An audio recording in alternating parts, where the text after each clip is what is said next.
As कैसे calculate करते हैं, करेंट डेट को या फिर कोई दिया हुआ डेट है उस डेट को। छोटे, ये मैथमेटिक्स है लेकिन जनरल मैथमेटिक्स है, छोटे से लेकर बड़ों तक सबको जाननी चाहिए ये बात। अब होता क्या है, किसी ज़रूरत कब पड़ती है, जैसे किसी एग्जामिनेशन फॉर्म में ना पूछता है कि इस डेट को आपकी एज कितनी है, ये लिखने के लिए उसमें, तो उसमें इसी तरह माइनस करके लिखना पड़ता है। तो एज निकलता कैसे है, जो हम लोग का डेट ऑफ बर्थ है और जो डेट दिया हुआ है, तो जो डेट दिया हुआ उसमें से यदि हम लोग अपने डेट ऑफ बर्थ को माइनस कर देंगे तो जो बीच का गैप है टाइम का वही निकल जाएगा और वही हम लोग का एज होता है। यहाँ पर ध्यान देने की बात यह है कि एक होता है डेट ऑफ बर्थ और दूसरी चीज़ होती है डेट दिया रहता है, वो करेंट डेट हो या फिर कोई दूसरा डेट दिया हुआ हो कि उस डेट को आप अपनी एज निकालिए। हमेशा हम लोग जो डेट दिया रहता है बाद का उसमें से डेट ऑफ बर्थ को माइनस करते हैं, इसलिए कि जो डेट ऑफ बर्थ है वो छोटा हुआ और जो आगे का टाइम है वो बड़ा होता है। और ऑब्वियस है टाइम बढ़ता है, टाइम ज़्यादा बड़ा होता जाता है, तभी तो हम लोग बड़े होते जाते हैं ना, एज बड़ी होती जाती है हम लोग। उसी तरह इसमें से जो करेंट डेट है या जो भी डेट दिया हुआ है उसमें से हम लोग डेट ऑफ बर्थ को माइनस करते हैं। 3 एग्जाम्पल हमने लिया है, जो भी इसके पीछे कंसेप्ट है वो तीनों इसी से क्लियर हो जाएगा।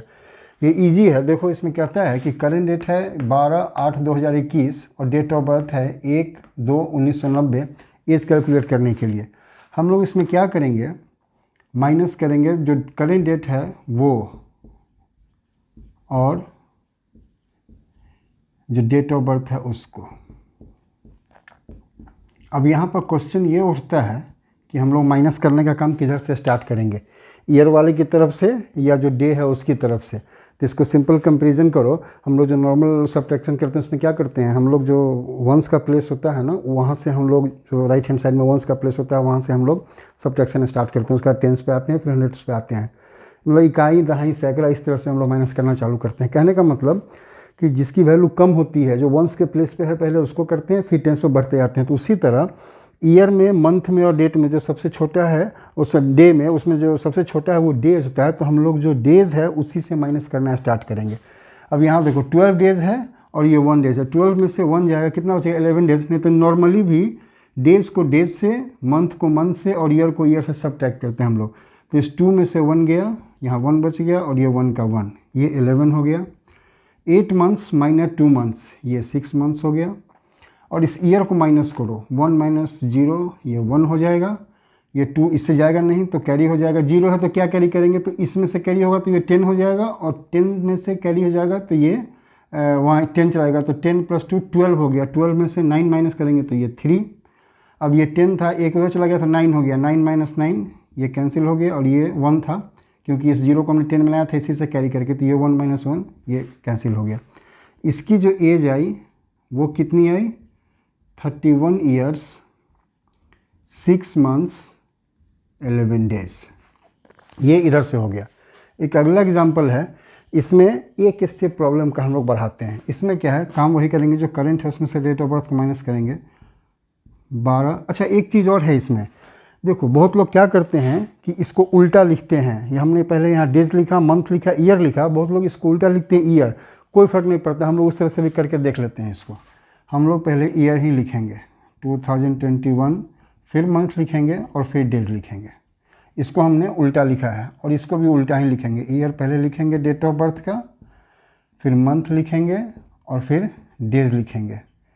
ये हम लोग लिखें किसी भी फॉर्मेट में, लेकिन माइनस का काम स्टार्ट करेंगे डेज से ही, क्योंकि छोटा यूनिट इस तीनों में वही होता है। अभी देखो ये 12 डेज और ये 25 डेज है, ये तो माइनस होगा नहीं। तो जैसे हम लोग बोरो करते हैं इसमें नॉर्मल मैथमेटिक्स में, उसी तरह यहाँ भी करेंगे। इसमें से एक मंथ हम यहाँ बोरो करेंगे। अब यहाँ ध्यान देना, पहला प्रॉब्लम जो यही आता है, हम लोग मंथ बोरो करेंगे तो जो मंथ का इधर तो डेज है तो ये मंथ जो है सो डेज में कन्वर्ट होगा। अब डेज में तो कितना डेज में कन्वर्ट होगा, 30 दिन में होगा, 31 दिन में होगा। यदि फरवरी है और हम लोग इसमें देखेंगे, यदि फरवरी का मंथ आ जाएगा तो वो 28 भी हो सकता है, कुछ और भी हो सकता है, तो मतलब कुछ और मतलब 29 हो सकता है। अब ये देखो ये 8th मंथ है, 8th मंथ जो होता है वो अगस्त का महीना होता है और अगस्त का महीना है वो 31 डेज़ का होता है। तो ये जो हम 8th मंथ जब इधर से इधर कैरी करेंगे तो वो 31 डेज़ इधर कैरी होगा। टोटल डेज़ कितने हो जाएंगे, 31 + 12 ये हो गया 43, ठीक है। अब इस 43 में से हम लोग इस 25 को माइनस करेंगे तो ये आ जाएगा 8 और 1 18 डेज, तो यहाँ आ जाएगा 18, ठीक है।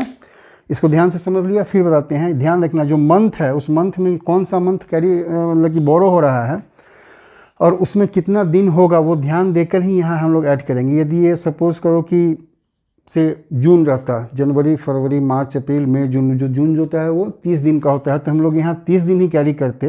ये 30 दिन कैरी करते तो ये 42 डेज हो जाता है। 42 डेज में से -25 करते तो ये 17 डेज आता है। इसलिए ये बहुत इंपॉर्टेंट चीज़ था, इसी के लिए एग्जाम्पल हमने लिया था। ये हो गया, तो यहाँ 18 डेज आ गया। अब देखो ये बच गया यहाँ 7 मंथ। 7 मंथ में से 9 मंथ से माइनस होगा नहीं, तो हम लोग अब क्या करेंगे, ईयर को इधर से ईयर लेंगे, हम लोग ईयर बोरो करेंगे। तो एक साल में भाई 12 महीने ही होते हैं, वो फिक्स है।